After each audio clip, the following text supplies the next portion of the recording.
Hi, I'm Prophet Natty. Thanks for listening to the Caribbean Cannabis channel. Meditate with us every Monday as we seek to educate you on the latest developments and personal stories of those shaping the cannabis economy across the region.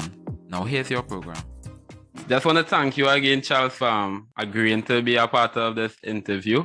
As I said, this is not just a discussion between your company and myself, but it also will be reaching those across the region in Barbados, Trinidad, and those who just generally interested and want to find out more about the developing cannabis industry. So I will jump straight into it actually. I would have met you or got a glimpse of your company from being a part of the BMCLA webinar, which was an investment webinar for the medical cannabis industry in Barbados on November the 2nd. I must say it was a wealth of information. I'm great and excited to see what will be happening in the industry in Barbados specifically and what it will bring for the rest of the region as well. So just by starting off, I just want to get a overview and understanding of your company. I know that you all deal with security consultancy foremost, but I know that you would have made mention of filling the gap in other spaces. So that's what is the O.S.S.I? O.S.S.I would stand for Olympian Security Solutions Incorporated. It basically is a development out of a pre-existing consultancy, CPNet, which was in existence for years, doing various types of projects for international regional organizations, for private sector, on a number of business matters. So when we look at the range of experience of the persons involved in this group, we've got one director who's a civil engineer, another director who's an industrial relations consultant. I myself have a background in IT and security as well as video work. So we decided that we would pool our resources and our knowledge to address various business challenges in view of finding a solution. Now, how O.S.S.I started was way back in probably November last year. We were approached by a foreign entity to do a feasibility study for then establishing a security presence in Barbados. Now that entailed a significant amount of work, and we had everything in place. Basically, worked out the legal framework, worked out the registration framework, did the marketing analysis and various other activities that was sort of determining our product mix and stuff like that. They were a conventional security company looking to provide traditional services. Then along came COVID. And we went through our lockdown, and obviously the market became very difficult for entry at that time. Businesses closing, the hotel sector almost completely closed down. There was not a lot of activity going on. Plus, we were actually on 100% lockdown. So the decision was made that they wouldn't venture into a new market under these conditions at the time. But we'd already done so much work. We just looked at one another and said, why don't we just do that ourselves?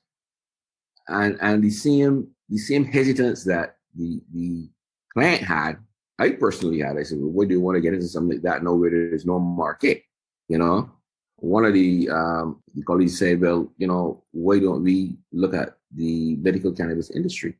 Because that's something that's now coming online. And it sort of flew by me. But then I thought about it and I said, look, we've been doing agricultural anti-predator larceny patrols using UAVs and aerial assets for some time. And we've also done a lot of investigation into wide area protections for crops and stuff and cattle. So the technology is just about the same. So let me just do some research and see, if it is a viable venture. So that's what started all the research, and then got involved with some individuals at the BMCLA who were very, very helpful, and started attending some of these forums, and just got a feel for what was going on, picked up the necessary background product knowledge so that we understood the culture of the industry and therefore could easily determine the risks, the mentalities of the persons involved, and design countermeasures around that knowledge. Now, you may say that's, how's that security? We found that to be invaluable in the agricultural sector because farmers have a particular mentality which you have to address. I assume that practitioners in this industry would be of similar cloth. So that's why we took the time to know the product so we could talk to them on their terms, so we could understand some of their concerns and bring in some of our other skills to help resolve some of their challenges. So we decided to go into this thing. And of course, at first it was 100% security focus, which is physical security, protection of physical assets. And as such, then we had to develop the international contacts to get the solutions because this product is a high value product. It is also a product that is there are lots of rules and regulations around this product in terms of diversion, in terms of infiltration of legal product into the illicit sector. So that security has to be of a very, very high grade. And having a fairly sound knowledge of the security industry and the electronics in existence, we decided to go to a level that we knew would be required for this industry, which is military grade. So we developed the contacts with companies that provide military grade solutions for high security areas. And they were quite excited about the project. Some of them already were doing cannabis. And they were very excited about getting into the region. So we formulated some loose collaborations, and then they morphed into strategic alliances. So we developed the first step was to develop the foundation of the operations, which was the strategic alliances with suppliers who would provide the necessary equipment to prevent any disruption of activities or diversion of product. Having done that, having listened to quite a few of the seminars, we realized that as is required, there was quite a bit of complaints. There were quite a few complaints issues in terms of the rules and regulations. The Medical Cannabis Act, 2019, and the subsequent regulation, 2020, very clearly and comprehensively outline everything. The MCLA has done a tremendous amount of work in setting out the regulatory framework. Yeah, I must commend them on that as well. It was pretty comprehensive when I saw it. Very comprehensive, anything to do with the regulatory framework and, onboarding. They are very helpful staff there, and they're the source. And I always refer my clients, always look at their site for the latest information, the current information. Anyhow, in speaking to them, I realized, a lot of people, I just recently spoke to another client on another project. He basically said, I'm coming to you because the other agency wants me to learn to do this stuff for myself and blah, blah. I'm not interested in that. I just want to get my stuff online and, you do the marketing, you do the video creation, everything.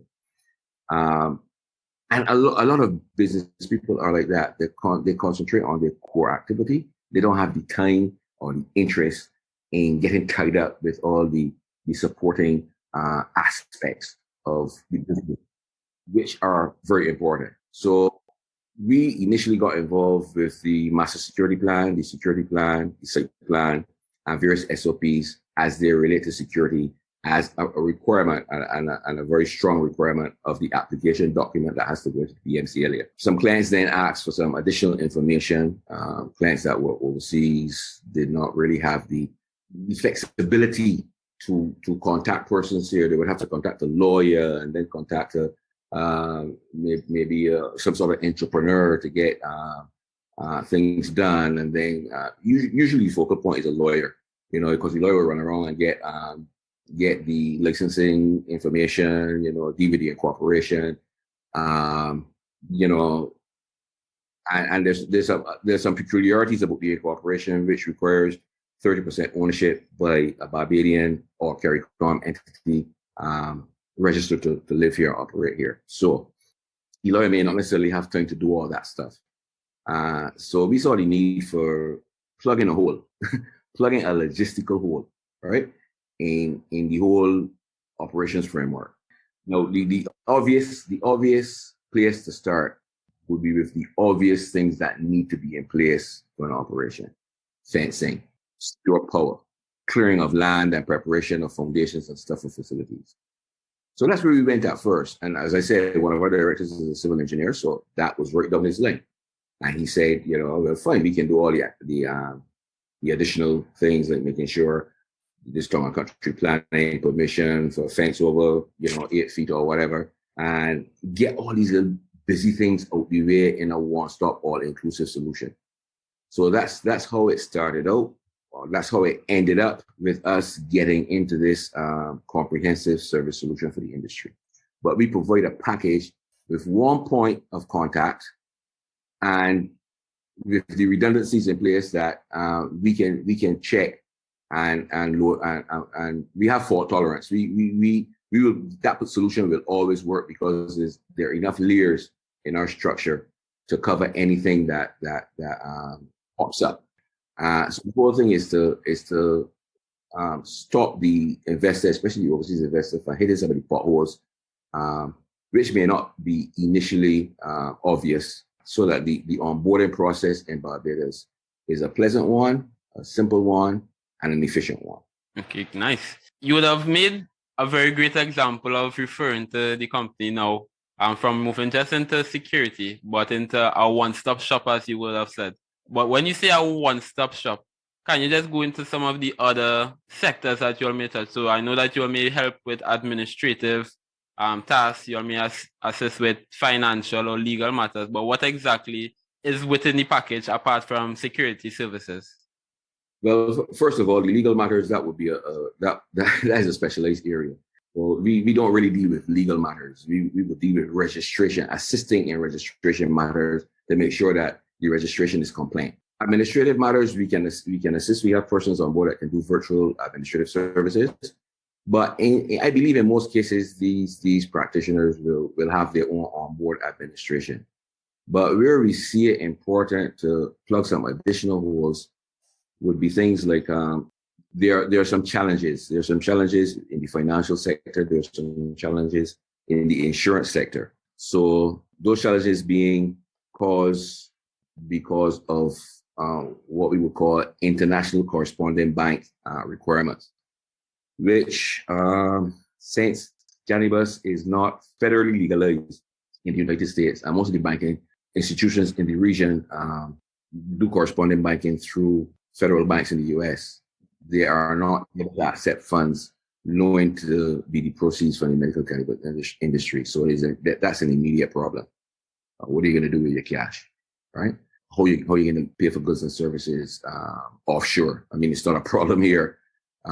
You can store your cash on board, and you can do the various things that you need to do locally. But at some point in time, you're going to have to get equipment from overseas, right? Correct. That means then you got to go through some sort of international transfer system, which is going to touch on this restriction.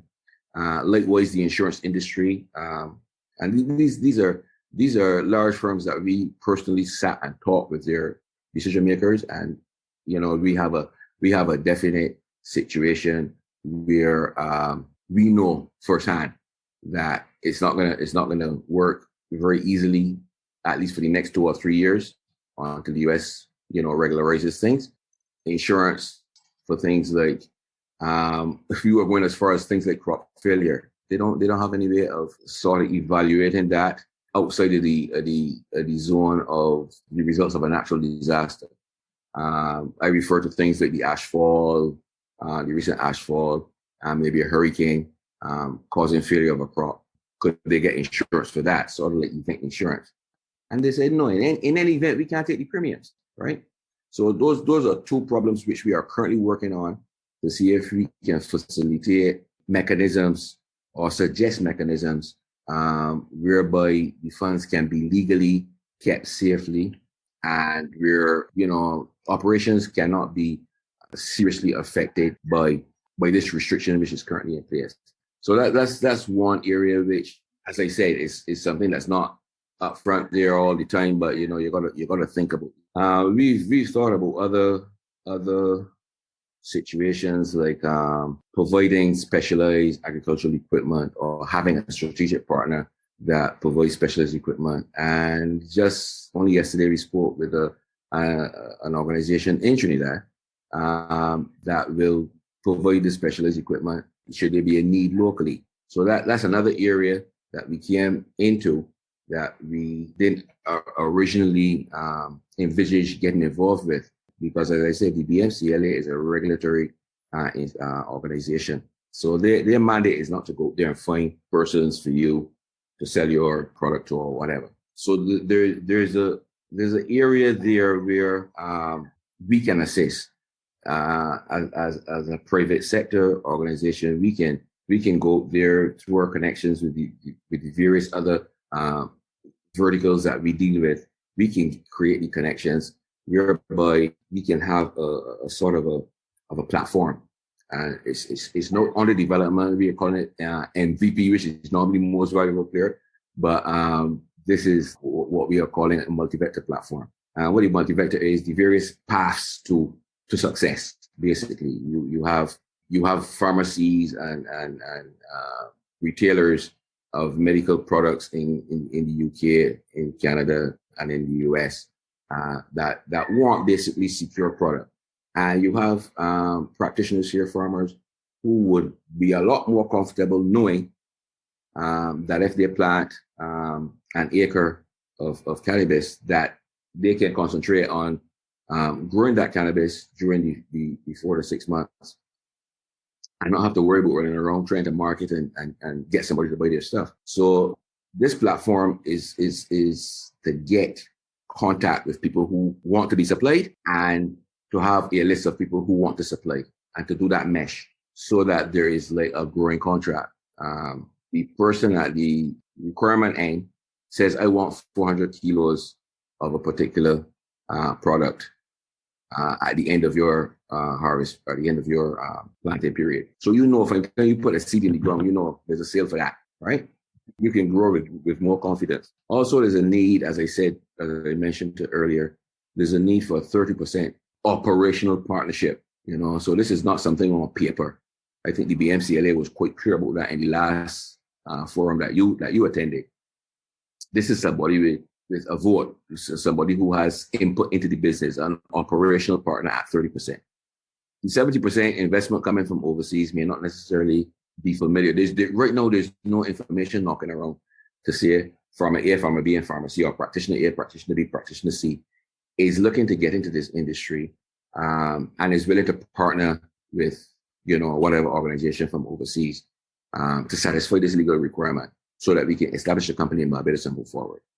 So we want part of this multi-vector platform is to have those two sides, the supplier side and the requirement side, so that we can mesh again, handshake, and it's a service that we will provide for clients. You know, the whole passion about this whole thing is that you can actually contribute something to the growth of the industry. You know, and provide a lot of value-added services which may not necessarily be obvious up front, which there doesn't seem to be a whole bunch of players in that particular space within an already narrow niche, right? So it's a very, very narrow space that we're talking about.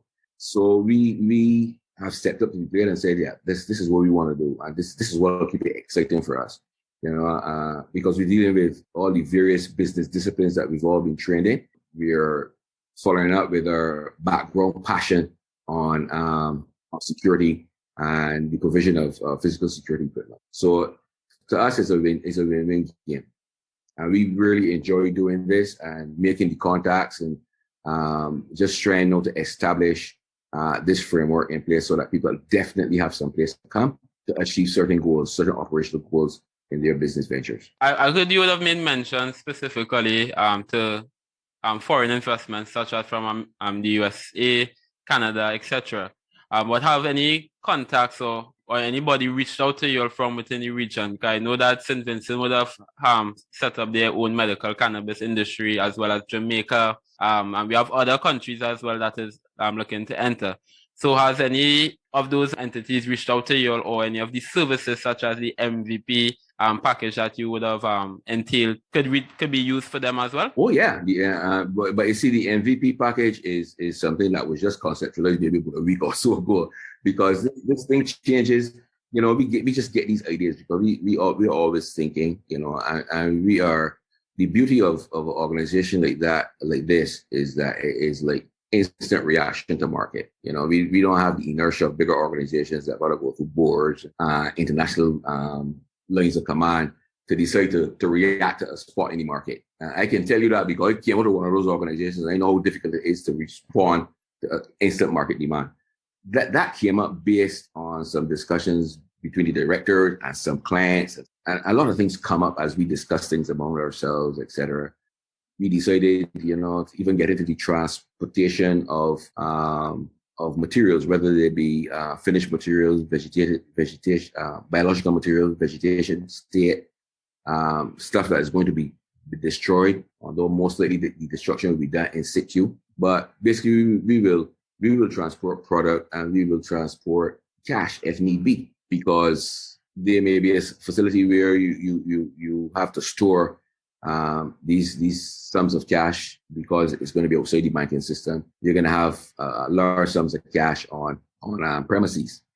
So that means that our security measures are going to have to be extremely hard. I mean, bank level type security for these places, so that their stuff is safe, the access controls and their management of entry into various places is going to be like very, very, very critical. There's a lot of scope. Right now, I think from the BMCLA meeting, they should be able to send 78 applicants with 10 pending.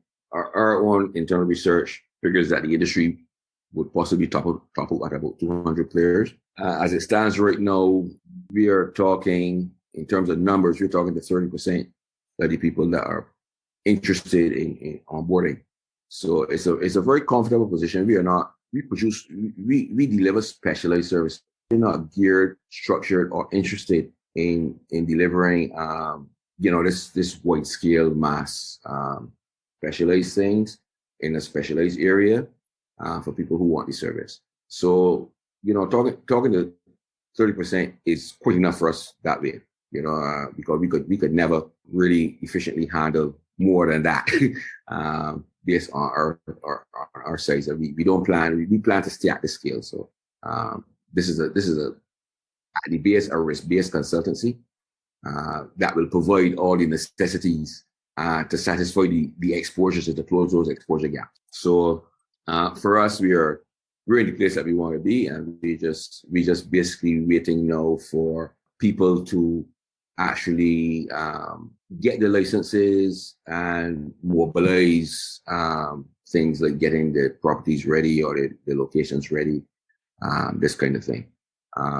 Before all that, right now, we're just dealing with building the infrastructure, developing the contacts that we can mesh people together when they're ready to mesh, develop all the applications and software needed for it. For instance, we developed a specialized application for the movement of product island-wide, which is a cloud-based app, and it, person requiring the service will just go online with their service number, require their pickup.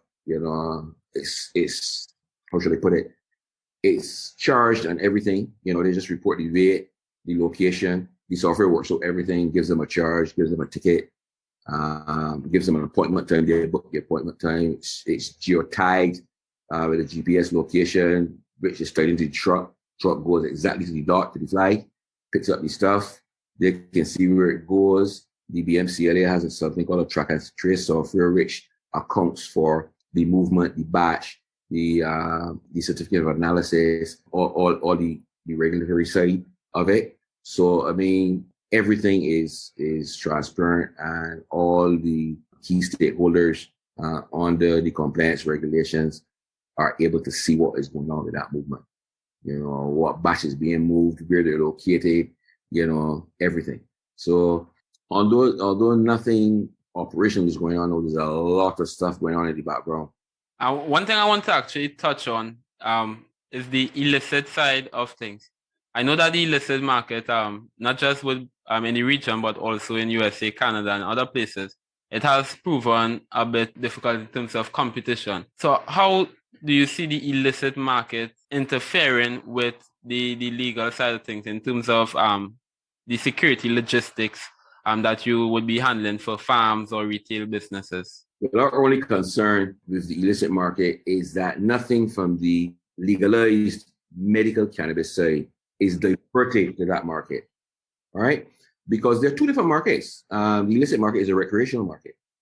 The medical cannabis market is a pharmaceutical market.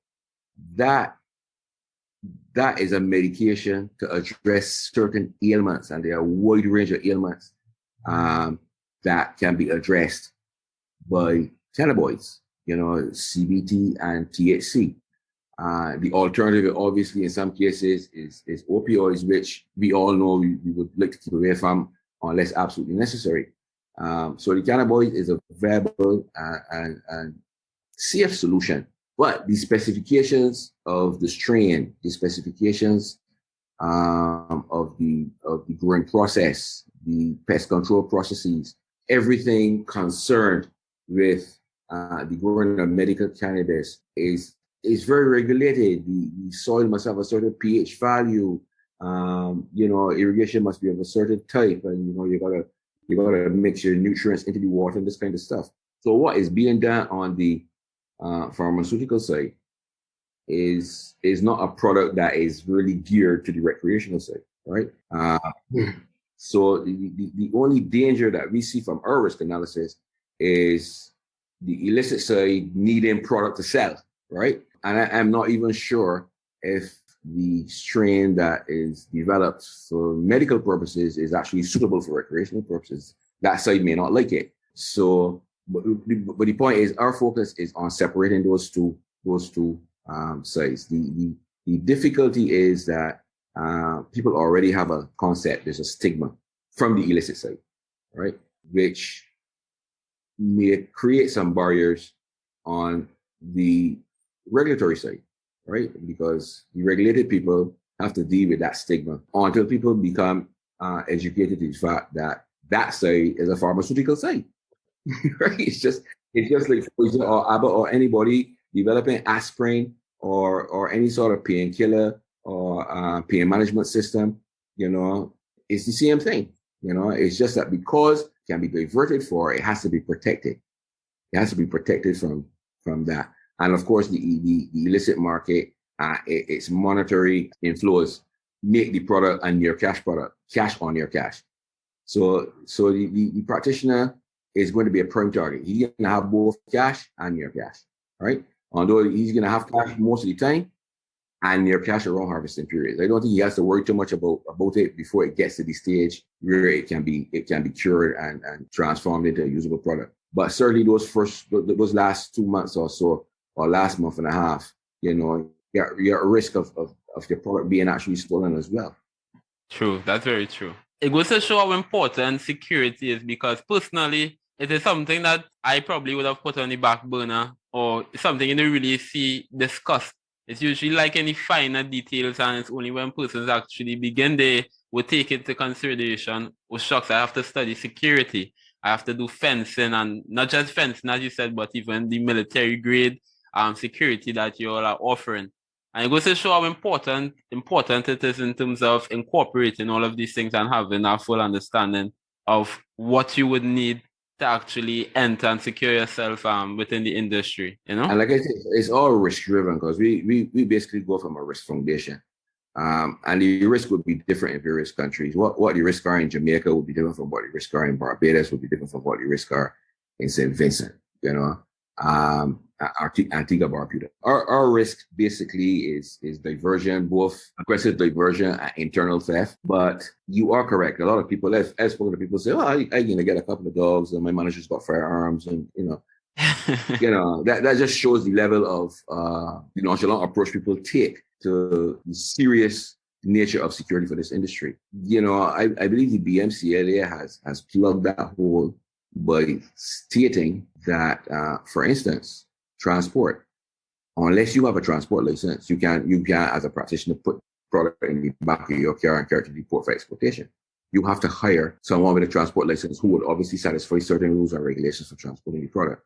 The same thing with security. You just can't go and say, well, your storefront manager is going to be the security. You have to have a registered security company doing security for you and conforming to the security plan that you have to submit in order to get your license. Right? I remember the MCLA will be doing ongoing inspections. So if you fall short, you are given a certain amount of time to correct that gap. And if you don't correct that gap, you stand in danger of your license being revoked, suspended or revoked. So, I mean, as a country, we can't afford to get on any kind of blacklist for money laundering, for irregularities in the control of a medical cannabis industry, and providing product to the criminal element, this kind of thing. So, that's the reason for the BMCLA. That's the reason for all the rules and regulations. So they have to be followed, and the BMCLA will enforce them. So that means that there is a guaranteed market for professionals in that area who come up to the block and decide to provide the type of services that are required for this industry really being safe. And remember, our threat matrix is changing constantly as the pressures of unemployment as a result of COVID and various things increase. People are going to get more desperate. You're seeing an increased level of, within the past 3 months, I think we had to bank robberies. Those are things that used to happen once, as we see in a blue moon before. But, when you gotta have certain things done and get certain things, you get more desperate measures come into play. I think once the industry, I think players in this market, especially the overseas, I don't really have to deal with the overseas players. The overseas players are coming here expecting a certain level of security, a certain standard of security. One of the clients I spoke to, their head office, their security team is ex-SEAL team members. I said, well, you're not going to get ex-SEAL team members in Barbados, but you will get highly qualified security officers that are armed and do have military experience. So, the threat level in the States is, of course, significantly higher than the threat level here. So the need for that level of expertise in the US is justified. And they pay prime dollar for these guys, right? Because they realize, that any kind of hit to a shipment is $500,000 and up. You have to realize that, let's say a tier 1 person is an acre on the, it's 3,000 plants. At maturity, you're looking at $500,000 in the ground. The average growing price now is about $500 US, right? For the finished product, somewhere in that area, plus or minus whatever percent.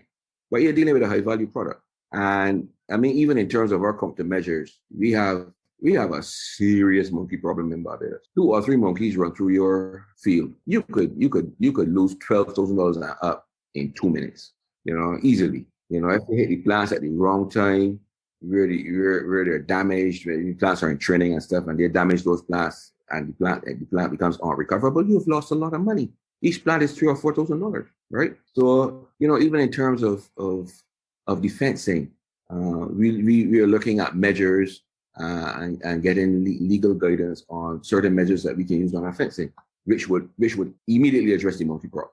This is a whole wealth of information, things that I didn't even consider, and I'm sure that a lot of persons have not considered as well. So as we just come in, I really want to understand the process you all had to go through in terms of obtaining these licenses. Because I know persons looking in usually think that it's very expensive. It's a very timely procedure to obtain these licenses. How was that experience for you all, or if you all are still within it, what is the type of assistance that the BMCLA is providing for your company? No, in terms of, so the compliance issue is one side of it. Submit the correct documentation, the correct application package, and you're good to go. The second side is the licensing fees. They are again set by the BMCLA, and you get a lot of talk about it's very prohibitive. It's not for the small man, this kind of thing. But you have to look at it. You have to look at it that this license and this Barbados is one of the few places, if not the only place, that licenses like this. Most places license every year. Barbados licenses you for 5 years. So when you buy a license, that's a big plus. And another big plus, you got to pay 50% on the application, but then you have 2 years in which to pay the balance, right? So let's say you apply for, let's say, a transport license. That's a license that we can tell you we apply for. apply for a transport license. I think about $99,000 just in the licensing fee, plus the application fee, which is non-refundable, which is less. I can't remember, $1,000 or something like that. So let's say you spend $100,000 in your transport licensing fee. You got to pay $50,000 on application. You got 2 years to pay the other $50,000, right? The revenue regime of this industry is such that your return on investment should be made within that 2 years. Or correct. By the end of that 2 years, you should have broken even, right? You've got 3 years then to get your return on investment for the initial output, your return on investment and retained earnings. That is a very, very achievable goal. So what I'm saying is, it looks like a lot of money up front. When you really sit down and look at the numbers and you really decide to get into this thing seriously, it is not as daunting as it looks on paper, right? In the worst case scenario, your last year of that 5 years should be a full profit year for you. There's no reason why you should not make back that money easily and have money to invest in the next 5 years of operations. That is the real how you have to really look at it. The compliance side and the submission side, we will deal with on a client to consultant basis. The actual fee side, you deal with the licensing authority, and as I said, those are very favorable terms. And people, some of my clients look and say there are anomalies in this fee structure and stuff like that, but they're not anomalies. People see that a tier 1, the entry license, that's for you to get involved in the industry at a small level. But then you have a tier 2 and a tier 3, and people see the tier 3 license as less than the tier 2 license, and they go, how come a tier 2, which is less acreage, is more money than a tier 3, which is more acreage? But there's logic to the madness, you see, and people don't realize that you're paying per acre, right? So if you are paying the licensing fee for tier 2 per acre, and you got 6 or 7 acres, you're paying that fee. They want to encourage you to go more. So if you know you're going to do like 20 acres or so, you buy a tier 3 license. You eventually want to do 20 acres, you buy a tier 3 license. You may only cultivate at tier 2 level or at tier 2 acreage, but you have a tier 3 license, which gives you scope for growth. Well, I'm for sure even more informed and knowledgeable, not just about the industry in Barbados, but even things that persons outside need to consider in terms of security, administrative, organizing licenses. Sometimes we overlook a lot of these things, and hearing it from somebody who has been in the process and even going through and carrying out other persons through the process is comforting. So I think a lot of persons should feel a little bit more comfortable understanding the procedure in place in terms of obtaining licenses and just being aware of the analysis that you have to do in terms of security. So Charles, as we close down, is there anything you want to leave the listeners with? Any advice or any services where they could contact you all or reach you all? Well, we'll put a link in the chat there. You can go on the Facebook page and, keep up to date, follow that page. You'll get information on it fairly regularly. You can email any questions to ossi.barbados@outlook.com. We'll be happy to respond to any questions. But most importantly, I want people to be aware of this MVP, of this multi-vector platform, because without your input, it's not going to work. Okay, well, I want to thank you so much for actually joining and being a part of this discussion, Charles. As I said, it's a wealth of information that persons should incorporate into their life, whether they are ambitious into the cannabis industry or on just on general level in terms of understanding the compliances, understanding the rules, the regulations that you have to navigate within this service and within this industry. So thank you for joining us. Thank you for inviting me. Hi, give thanks for listening to another episode of the Caribbean Cannabis Channel. Be sure to like, share, and follow to stay up to date with all the development and behind the scenes happening across the Caribbean cannabis community. Until next time, remember to meditate and educate.